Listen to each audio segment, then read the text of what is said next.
Erin negeri koyuna bari arar mana şacı hüccuda ziyalan mazur öyle göz ziyalkanın mazı fonsur. Uvaşça tireççe tarar hüccende patna var, fani var.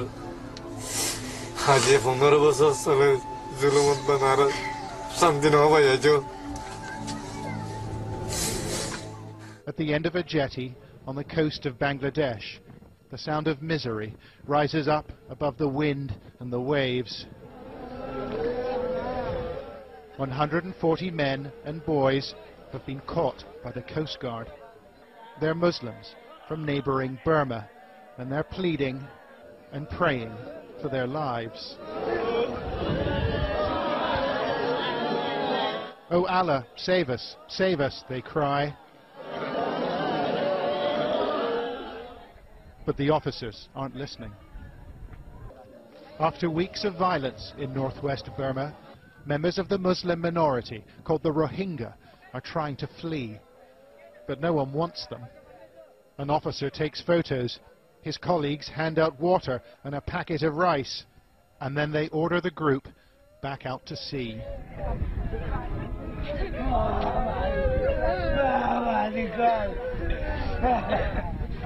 Their boats are leaking and they're badly overloaded.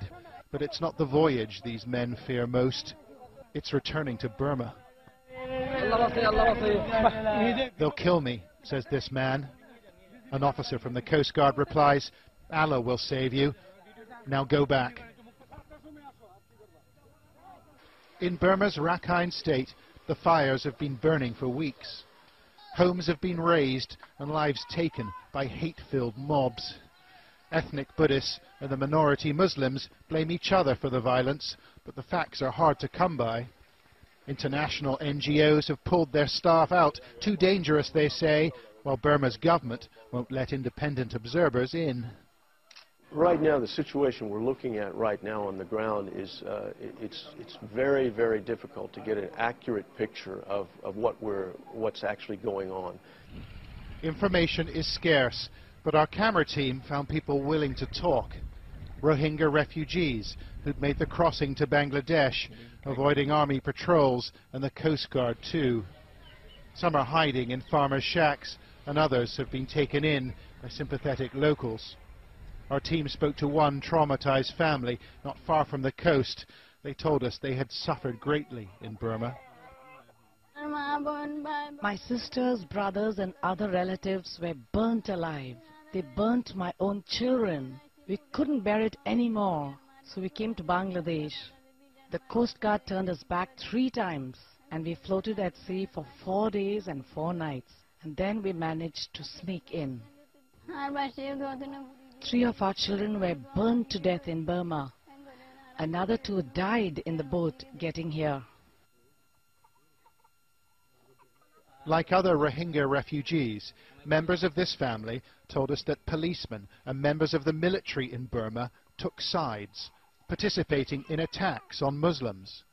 Muhammad Islam says he saw a Burmese helicopter attack boats packed with refugees. There were 3 boats together when we set off, and another 3 followed us. The 3 boats that lagged behind were attacked by a helicopter and caught fire. He thinks almost 50 people were killed, although Burma has denied the allegation. The helicopter was circling in the sky. We saw something reddish fall on the boats, and instantly they exploded into flames. 300,000 Rohingya already live in Bangladesh, many in this desperately overcrowded refugee camp. And the government here says it won't take any more. The Rohingya are Burma's problem. But some have made it through, like these famished refugees eating rice on the floor of our team's hotel room. Everyone wants to take shelter in Bangladesh, but they can't get in. The police are everywhere. Mr. Shakur painted a distressing picture of his hometown, of residents and neighbours consumed by hate and bloodlust. They slashed our children. They put a sharp sword on the ground. They held infants above the sword and let the infants fall on it. They killed the babies that way. Did you see this happen? We asked him. Yes, I did. I saw it with my own eyes. They are shocking allegations, but is anyone prepared to listen? Burma's opposition leader, Aung San Suu Kyi, was feted in Europe for her stand against the country's military leaders, but she chose not to speak up for the Rohingya last week. She said she didn't know whether they were Burmese. We don't know what happened to the men and the boys we filmed on the jetty in the Bangladeshi town of Teknaf. A local contact said 5 of the boats pushed back into the sea had disappeared by the next morning. But like much of the testimony we've heard, we've been unable to verify it. It's a catastrophe for a little-known group of people that nobody seems to want. Only dialogue and generosity and human decency will prevent further loss of life.